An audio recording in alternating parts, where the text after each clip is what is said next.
How to get your Snapchat password if you forgot it.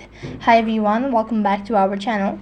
In this video I'll be showing you the ways to get your Snapchat password if you forgot it. So basically, to reset your password you have to open up a browser, and then on the web address bar you have to go to the password reset for Snapchat. This is going to take you to the official page, which is going to show the interface, which is going to provide you with the link, that is account.snapchat. So I'm going to drop the link as well on my description box below.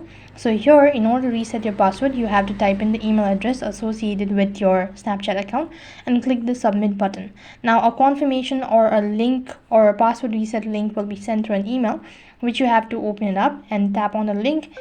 Here you can see that I've received it. Now open up the email. To reset your password, click the link below. Now you can reset your password and tap the save button in order to save the changes. How you can get your Snapchat password if you forget it. That is all for this video. I hope the video was helpful. Make sure to like, share and subscribe to our channel. Thank you for watching. See you in the next video.